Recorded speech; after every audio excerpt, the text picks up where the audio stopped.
Psalm 37:7. Be still before the Lord and wait patiently for Him.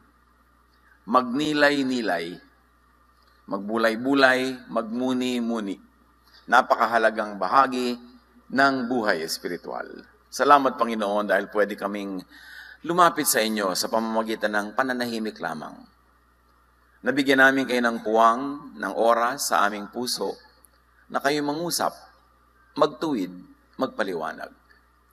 Sa sandaling ito, hinihiling namin ang iyong mga salita na magbibigay sa amin ng higit pang kaliwanagan sa buhay. May you be our speaker, may your voice be heard by all, and may you enlighten us. Lead us unto greater knowledge of you, unto deeper spirituality, unto a more peaceful and loving lifestyle. Father, we thank you. We honor you. In the name of your Son, Jesus. Pagninilay, meditation, contemplation, or reflection. Isang pagbubukas o pagbabago ng isipan ayon sa pagtawag sa pahayag ng Panginoon. Pagninilay is not pag-iisip. It's not thinking consciously. It is not to be mistaken for the intellectual and mental exercises of Bible study, of group discussion, and even of guided devotional time or what we call quiet time. Ang tunay na pagninilay ay hindi conscious thinking. Psalm 119:15-16, I meditate on your precepts and consider your ways. I delight in your decrees. And here in meditate, the Hebrew word used is haga. Yung mga Jew, pag nagme-meditate sila, hindi katulad ng modern day quiet time ngayon. They recite words from Scripture repeatedly. Malakas, nadidinig nila, nadidinig ng iba, so that when people are doing their meditation together, it's really quite noisy. And the noise, the collective sound that they produce, become like a repetitious drone that mesmerizes, almost hypnotic, that it has the effect of mantras. People get lost in the process, they lose hold of their intellect, and they are ushered into a level of thinking, into a level of non-thinking, where the Spirit could work and where the Spirit could lead in the fellowship. Ganon ang meditation sa kanila nung araw. A kind of meditation that was really overdone, in fact, almost abused by the Pharisees during the time of Jesus. Napalakasan na sila, lakihan ang boses, naging contest na, kaya sabi ni Jesus, no. When you pray, go into your room, close the door, and be alone with the Father, who will reward you because of your alone time with God. Kasi siyempre, kung napakaraming tao, napakahirap nang marinig yung tinig ng Diyos, kasi tinig na ng kapwa mo, o tinig mo ang nadidinig mo. So that kind of activity is not to be mistaken for the meditation that Jesus taught and practiced. Pagninilay-nilay is not Western-style devotions, as we have already said, na sobrang conscious ang intellect. The schedule, the oras, merong pang guide at manual, merong predetermined topic for 365 days. In other words, the agenda of what we now call devotions and quiet time was set by someone, a writer, an author, or a publishing house. So that there's almost no space for spontaneous interaction with the Spirit. Kasi masyadong guided, masyadong controlled. There's nothing wrong with that. It can be very fruitful, but do not mistake it for the kind of meditation that Jesus taught and promoted and practiced. Pagninilay-nilay is just staying still and open to the touch, pahiwatig message of the Spirit, in Spirit. Not in text, not in technology, not in controlled guides, in Spirit. Meaning there is time, there is space for the Spirit to take us where the Spirit likes to take us. Kailangang malaman muli, pag-aralan at disiplinahin ang sarili para talaga mag-meditate ngayon. Kasi naiba na ang concept of meditation. Para lang na alone, by yourself, Bible study. Ito yung verse na babasahin, ito yung prayer na ipepray, ito yung topic na dapat malaman, at ito yung action na dapat mong gawin. Nasaan yung devotion doon? parang classroom activity. Except yung teacher mo, nandun sa guide. James 4:8, come near to God, and He will come near to you. And what kind of coming near are we talking about? A spiritual approach, where you give God the space and the time where God can approach you the way God wills. Psalm 37:7, be still before the Lord and wait patiently for Him. To wait patiently means to yield the agenda to the Lord. Nang mamamagitan sa inyong dalawa ay yung gusto niyang maging topic ninyo. Nang yung mauunawaan ay yung ipapaunawa niya, hindi ikaw ang nagdidikta ng agenda. To give God that kind of space and freedom that we yield to God so that He could do what He wants to do. Ecclesiastes 9:1-2. So I reflected on this and concluded that the righteous and the wise in what they do are in God's hands. In other words, what we do, which comes from what we think of, which comes from what thoughts enter our minds, what spiritual revelations are given us, that is all in the hands of God. So you give God that kind of freedom, that kind of elbow room to lead in your personal fellowship with God. 2 Corinthians 3:17-18, now the Lord is the Spirit, and where the Spirit of the Lord is, there is freedom. And if we can add freedom even in the topic, the discussion, the idea that will be the center of your attention, it is a kind of freedom that we enjoy when we let go of too much control from others, from religion, Inc., from corporate religion, to make spirituality very personal, especially in devotions. And we all, who with unveiled faces contemplate the Lord's glory, are being transformed into His image with ever-increasing glory. This is what we like. Jesus-likeness, Christ-likeness, transformation from our image into the image of God. And how does the transformation happen? By the changing of our minds, which happens when the Spirit reveals to us, in Spirit, the will of God, the guidance of God in general and in particular affairs of our daily life. So mahalaga yung contemplation. Contemplation na hinahayaang Diyos ang manguna, ang umakay kung saan tayo gustong dalhin. What are some of the effects of pagninilay on the body, on the mind and emotions, according to science? Meaning according to psychology, psychiatry, even medicine, because by now there are already countless clinical experiments, clinical observation done under scientific methods, in scientific terms, on the effects of being quiet, spiritually connecting with the divine, of meditation. Maraming pag-aaral. What are the effects of pagninilay on the body and the mind according to science and Scripture? We should not make science and Scripture oppose each other because science is God's prophet.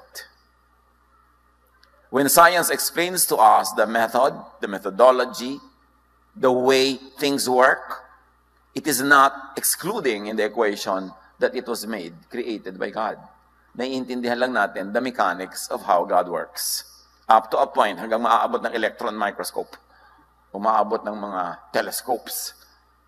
May nababatid tayo sa mamaraan ng pagkilos at paggawa ng Diyos, pero hindi nun ibig sabihin wala palang Diyos nung nalaman mo yung method. So hindi dapat kinokontra ang science. Science could be God's last prophet, explaining to us, bringing us into frontiers heretofore unreached and unknown to man. Paano pinapahayag ang nangyayari sa body, sa mind, sa emotions through meditation in Scripture? It is expressed in prayer. It is expressed in declarations of faith. Na makikita natin that over time, our spiritual ancestors have already observed the effect of spiritual communication with God on their body, on their minds, on their emotions, to the point that it is now enshrined in their prayers, which are recorded in Scripture. enshrined in their declarations of faith. Again, it's recorded, carved in stone, if you wish, in Scripture. Meditation and pagninilay, according to science, physically changes the brain. Clinical studies of people who do meditation have observed changes in the shape, the physical shape of the brain during meditation and after. And meditation grows the good, the so-called good parts of the brain. The parts of the brain that give you happiness, joy, peace, contentment, all those positive feelings. And expressed in Psalm 119, 31-32, I hold fast to your statutes, Lord. I run in the path of your commands, for you have broadened my understanding. Poetic way of saying, you have changed the shape of my brain. You have broadened my understanding. You have made the parts of my brain that make me intelligent become more and more pronounced. Meditation and pagninilay increases the area of the brain for learning and memory. That's what science says. And the Scripture says, Psalm 19:7, the law of the Lord is perfect, refreshing the soul. The statutes of the Lord are trustworthy, making wise the simple. Ang tama na spiritual na meditation, nagpapatalino. Nag-iiba ng shape ng brain. Kaya yung makikita mo yung talagang spiritually attuned to the Lord, tamang mag-meditate, tamang mag-aral, patalino ng patalino. Palalim ng palalim ang nahuhukay, pataas ng pataas ang naaabot, palawak ng palawak ang nararating ng isipan. Meditation does that. Meditation increases the area of the brain associated with empathy and compassion. Ang nagme-meditate, bumabait. Isang observable effect of meditation. Psalms 119, 35-36 says, direct me in the path of your commands, for there I find delight. Turn my heart toward your statutes and not toward selfish gain. So habang nagdarasal ako, habang quiet time ako, habang nagiging spiritual ako, dapat nagiging more selfless, less selfish. Na-observe yan ng ating mga spiritual ancestors na effect ng meditation. Kaya yun ang dinadasal, yun ang hinihiling. Kasi alam na yun ay binibigay. Na yun ang nangyayari pagka ang tao spiritually aligned with the Spirit of God. Meditation and pagninilay increases the ability to control how the mind wanders. Alam niyo yung mga thoughts that are always wayward, hindi makafocus on anything, laging lumilipad ang isip. Meditation develops the capacity to control the direction of our thoughts. Na kaysa magpunta sa nakakatakot, pumunta doon sa nakaka-assure. Kaysa magpunta doon sa mga nakaka-nervyos, pumupunta doon sa nakakapagbigay ng kapayapaan. Kaysa pumunta yung isip mo doon sa nakakagalit, pumupunta doon sa nakakapagpatawad. Meditation does that. But the sad fact of modern religiosity is this: very neglected ang meditation. Ang dami nating energy, oras, effort na inuubos sa mga seminar, workshop, sa mga pagsunod ng mga guidelines, mga regulated activity na sobrang regulated, pati bonding, mayroong lesson plan. Pati fellowship is not really a fellowship, but just more or less a less formal worship service. Yung regulated lahat. Kaya tuloy kulang na kulang tayo sa bunga ng Espiritu. Kasi konting-konti ang ginagawa nating tunay na humihipo sa ating Espiritu. Mga pangibabaw, mga panglabas, nakikita, nasusukat, numbers of people, numbers of books read, numbers of verses memorized. Pero anong talab? Bumabait? Bumubuti? Pumapayapa ba tayo? Na kung kailangan ang isip natin ay dalhin doon sa tamang daan, yung hindi ka magagalit, lumilikod doon ka sa nagagalit, nagpupunta. Yung lumalakas ang yung loob, pero ang pinupuntahan ng isip mo doon sa humihina. Sa nagiging buo ang yung loob, ang pinupuntahan yung nagiging nagdadalawang loob ka. Nahahati ang loob. Kasi hindi natin makontrol yung takbo ng ating utak, hinahatak ng ating kaaway para dalhin sa madilim, dalhin sa nakakatakot, dalhin sa magulo, dalhin sa baghabag, dalhin sa namamroblema. dalhin sa vexation. Isaiah 26:3, you will keep in perfect peace those whose minds are steadfast because they trust in you. So even that kind of steadfastness is a result of good, productive, fruitful meditation. Kasi kung nadadaan sana sa mga study yan, seminar, sa dinami-rami ng ganyan, sa religion, dapat napaka-peaceful na ng isip ng mga tao. Dapat mga unawain na, mapagpatawad, maibigin. Pero alam nating lahat na yan ay kulang na kulang. Kasi nga ang lagi na-emphasize, activities that could be controlled by others, activities that have definite beginnings and endings, activities that are controlled in method, in methodology, and even in the goal and objective of the activity. Nakaset na. Wala nang space. Yung spontaneity of our interaction with the Spirit of God. Those activities are not bad. Up to a point, they are very useful, but they are not everything. Hindi sila dapat sobrang ma-emphasize at the expense of personal spirituality, of personal meditation, of personal time with God. Meditation and pagninilay decreases the area of the brain responsible for anxiety, fear, and stress, proven over and over again by clinical experiments. So ang taong nagme-meditate talaga, pumapanatag. Psalm 119:27-28. Let me understand the teaching of your precepts. Then I will meditate on your wonders. My soul is weary with sorrow. Strengthen me according to your word. So alam nitong mga awit na ang nakakapagpalakas, meditation. Nasabi na yan sa kanya ng mga nauna sa kanya sa pananalig at sa maraming pagkakataon ay na-observe na niya ito. Meditation and pagninilay reduces anxiety and depression and reduces bad feelings and emotions. Tumitibay, tumitiwasay, natatahimik ang taong nagme-meditate. But again, control-obsessed religiosity scares us against meditation. Yung mga religious leaders na gustong sila ang nagdidikta kung anong iisipin mo, anong verse ang babasahin mo, anong prayer ang ipagpe-pray mo, tinatakot ka na manahimik, na walang agenda, tahimik before the Lord. Sabi, papasukin ka naman sa mga espiritu. Bakit ka papasukin naman sa mga espiritu kung nananampalataya ka sa Diyos? Bakit ka papasukin naman sa mga espiritu kung Diyos ang tinatawag mo? Greater is He that is in you than he that is in the world.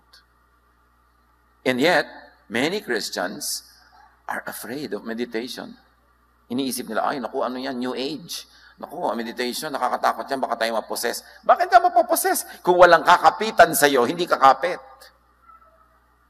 Ang wini-welcome mo ay ang Holy Spirit of God. But there is no space for the Holy Spirit when your mind is full of your own agenda, of your own topics, of your own controlled devotions. Huwag matakot to be empty enough, to have the space, yield the time to God. Kaya sabi, be still and know that I am God. Psalm 143 verse 8, let the morning bring me word of your unfailing love, for I have put my trust in you. Show me the way I should go, for to you I entrust my life. So you let God show you the way. You don't ask God to obey you in the way that you want. You let God show you the way, even if it is contradictory to the way that you have in your mind. That is what it means to yield to the Spirit of God. Meditation and pagninilay helps manage stress and pain, even physical pain. Natatranscend yung physical pain when people meditate. When people meditate on the goodness, the kindness, the love, the power of God. Gumiginhawa ang pakiramdam ng damdamin, pakiramdam ng katawan ng isang taong nakikipagdaig sa Diyos sa pamamagitan ng pagninilay, pagbubulay-bulay, pagmumuni-muni. Nung araw, umabot pa ako sa panahon na halos lahat ng mga bahay, lalo sa probinsya, may mga balkonahe, tapos meron dong silyon o tomba-tomba na yung mga matanda laging uugoy-ugoy doon. At kahit tayo nung araw, lumaki nakasakay sa duyan, doon pinapaantok, doon inuugoy-ugoy, Kasi yung ugoy-ugoy, yung tomba-tomba, this physical repetition of movement, somehow, mysteriously, transports your mind to another level of thinking or non-thinking. Kaya kahit sa mga ancient rituals, even of our indigenous peoples, ang kanilang mga religious experiences ay laging mayroong uugoy-ugoy, gagalaw-galaw. Ito ng ginawa ng mga Hudyo, na paulit-ulit nagaganyan-ganyan din sa may harap ng wall nila, o kaya ay may sasabi sila ng mga verses na uga-uga sila.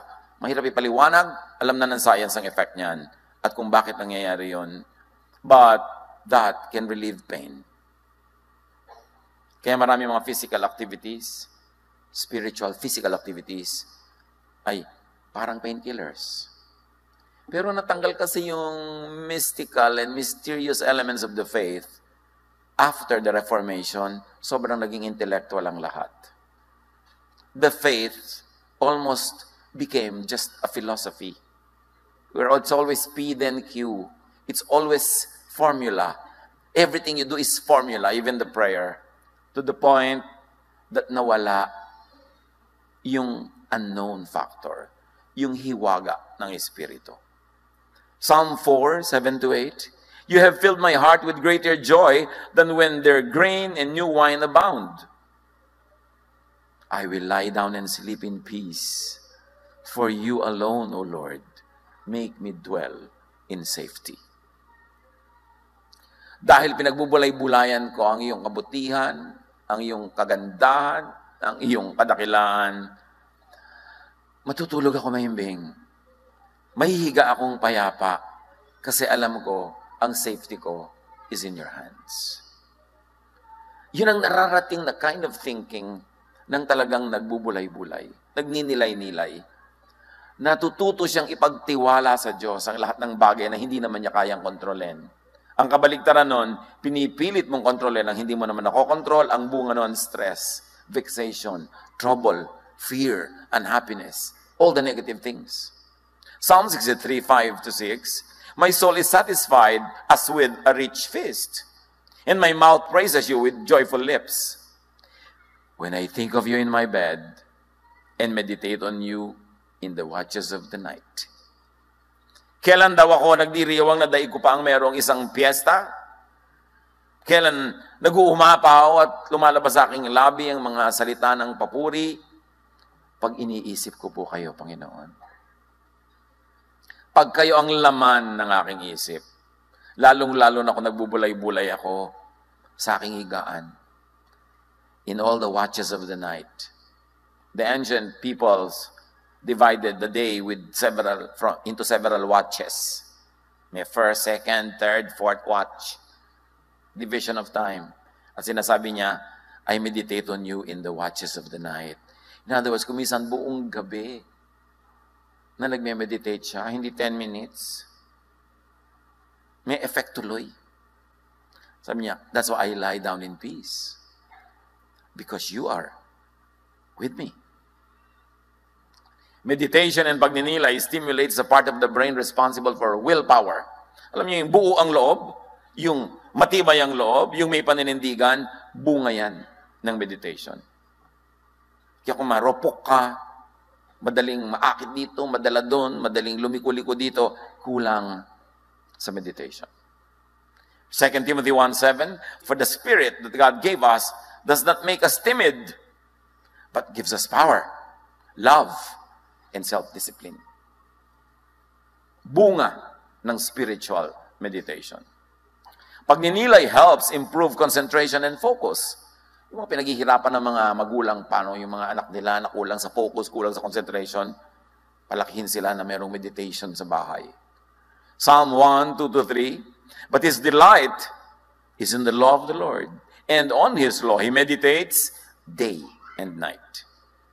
He is like a tree planted by streams of water, which yields its fruit in season, and whose leaf does not wither. Whatever he does, prospers. Bunga ng meditation. Ang nagme-meditate daw na tao parang puno na nakatanim sa tabi ng batis. Hindi na uuhaw, hindi na tutuyo.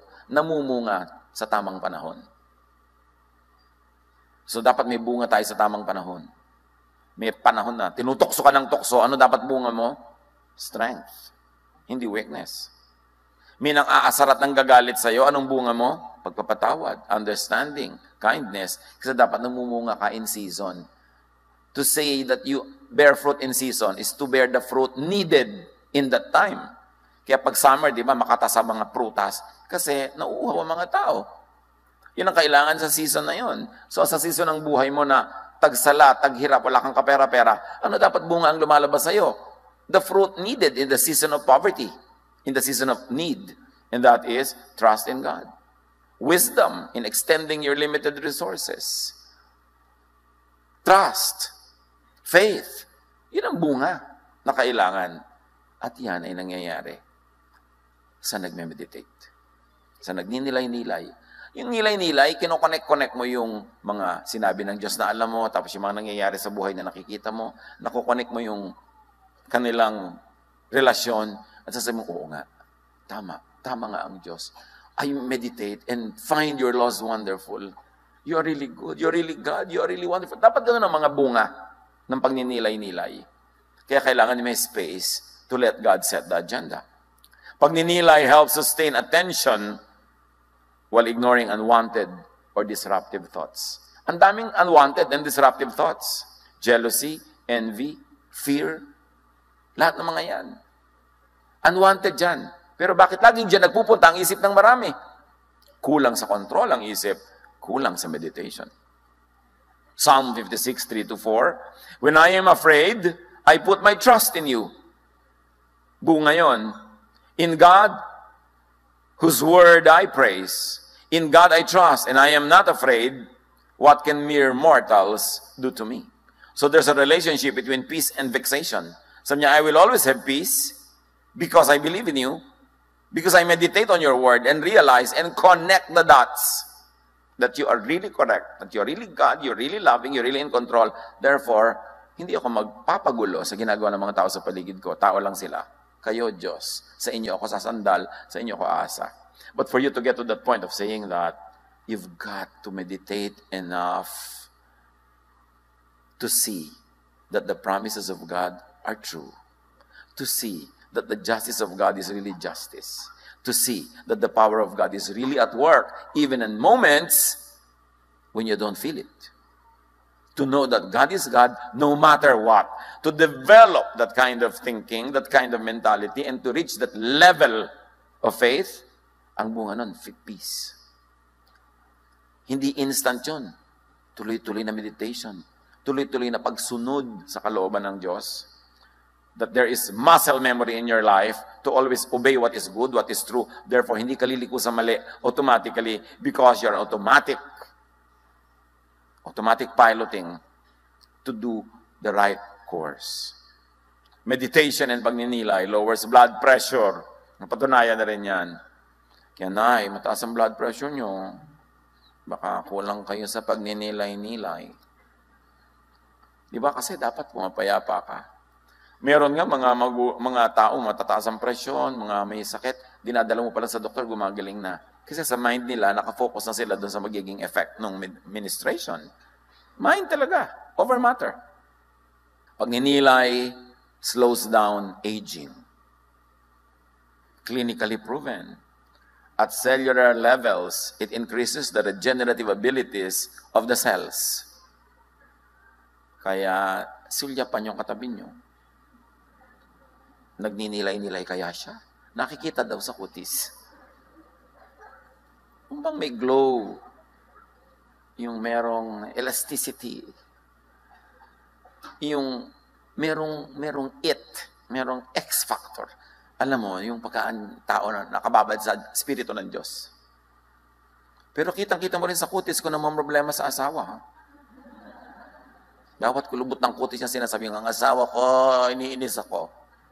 Lumalabas talaga yan. Kaya alam mo rin yung mga asawa, ang ganda mag-alaga, kagaganda ng mga asawa. Yung ibang uri.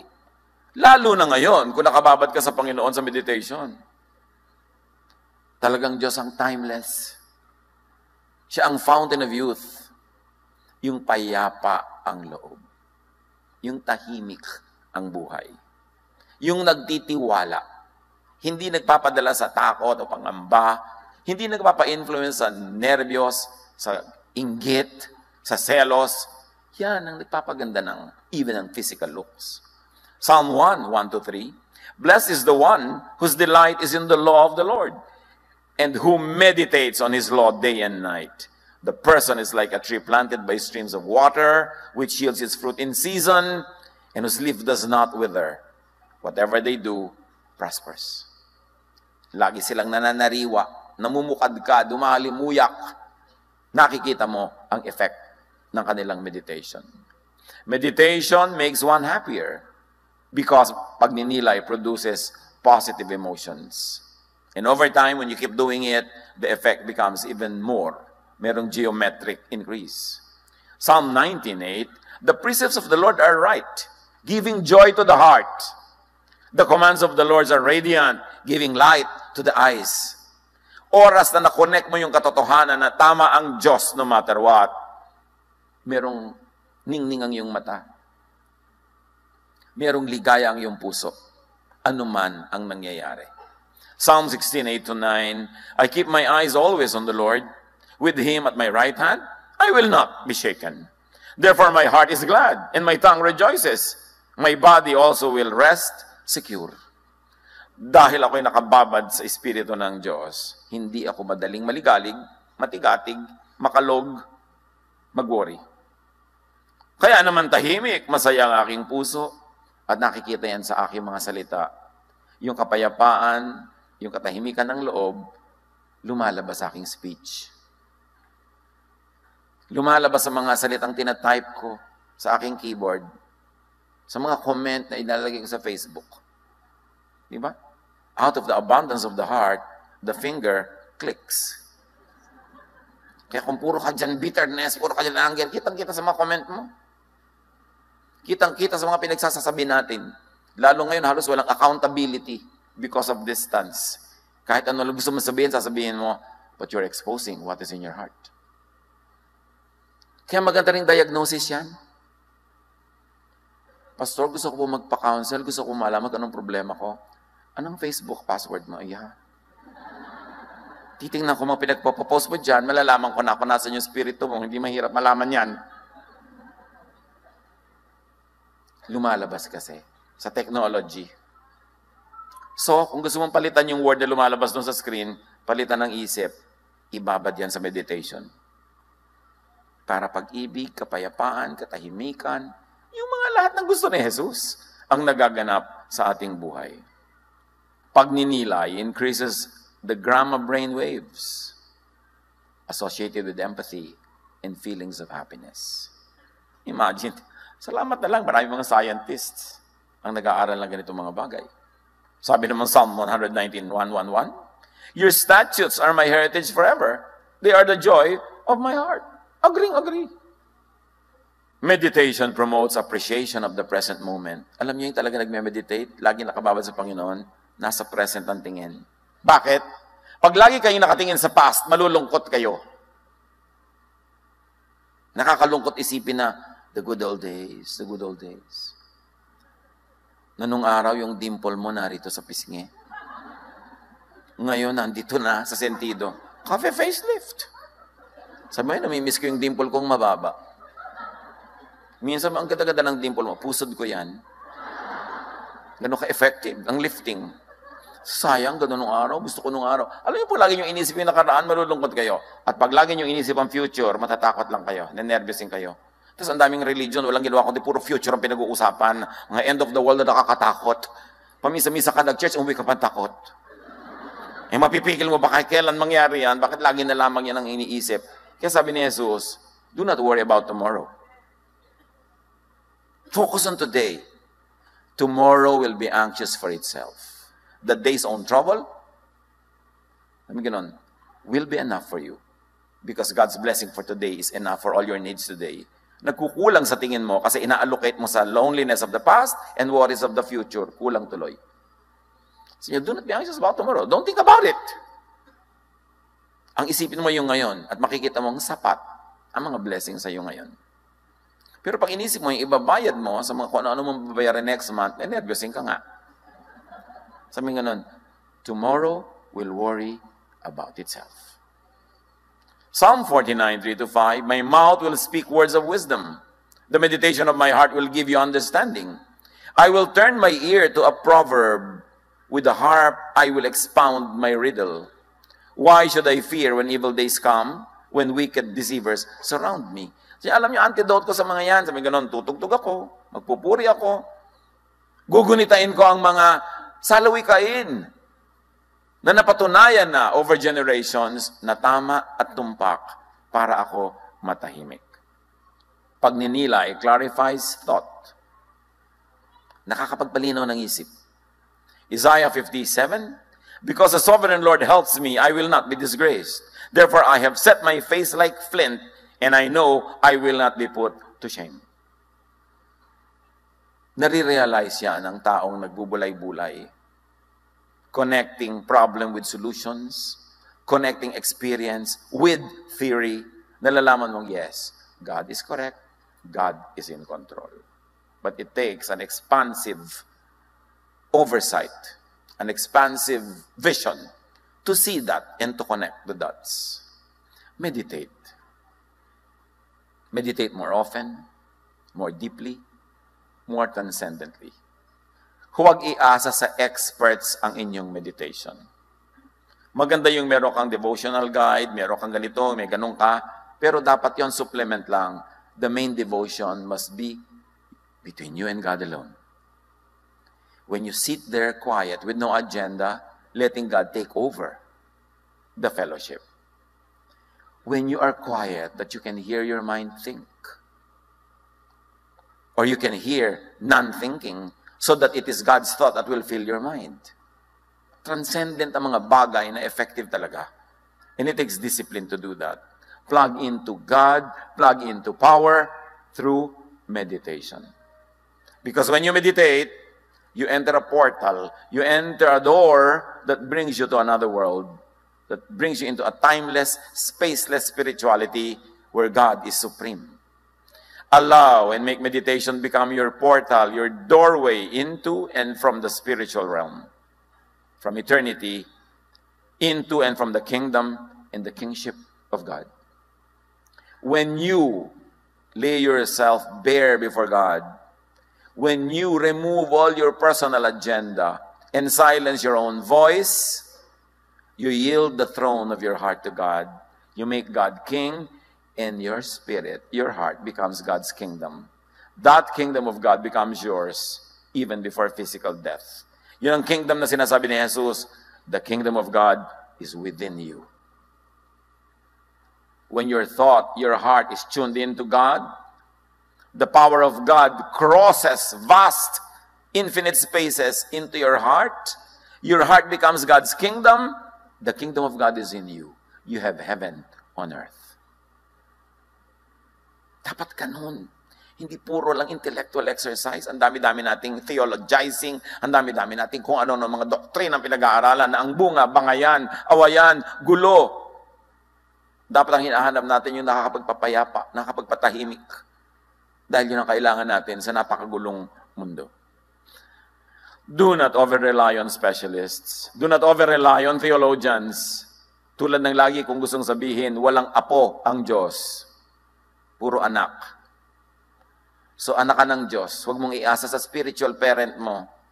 Ang pag-feed sa iyo ng mga spiritual food. Ang pag-feed sa iyo kung ano yung pagpe-pray. Pastor, ano po yung pagpe-pray ko? Pati yung pagpe-pray mo, itatanong mo pa sa akin. Ano pong verse na magandang basahin? Ba't di ka maghanap? Ano pong gagawin ko? Ba't hindi mo isipin ko anong gagawin mo? Pakitanong niyo po sa Diyos. Ba't di ka magtanong? Ang dami-dami yun na nagpapatanong sa akin. Nagkakapalit-palit ang sagot. Ba't hindi ka magtanong direct? Yan ang kulang sa atin, mga kapatid. Personal relationship with God. Sobra tayong nakaasa sa corporate religion. Sobra tayong nakaasa sa sinasabi ng mga expert. Parang siya ang ama mo sa faith. No. Isa lang ama natin. There's only one Father in heaven. At lahat tayo magkakapatid. In other words, lahat tayo may access, may right, may privilege, may duty na personal na makipagniig sa Diyos. Bigyan nyo yun ng space. Kailangan meron. Develop personal meditation. Sabi ni Jesus, John 10:9-10, I am the gate. Whoever enters through me will be saved. They will be able to come in and go out. They will find everything they need. I came to give life. Life that is full and good. I am the gate. Enter through me and you'll be saved. Pagka nakita natin yung word na salvation, lagi natin iniisip, salvation from hell. Isa lang yan sa maraming meaning ni Jesus sa salvation.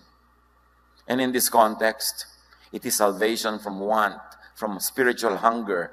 Kaya sabi niya, you will go out and find pasture. You will find streams of water. You will find green grass. In other words, you will find the needs of your daily earthly life.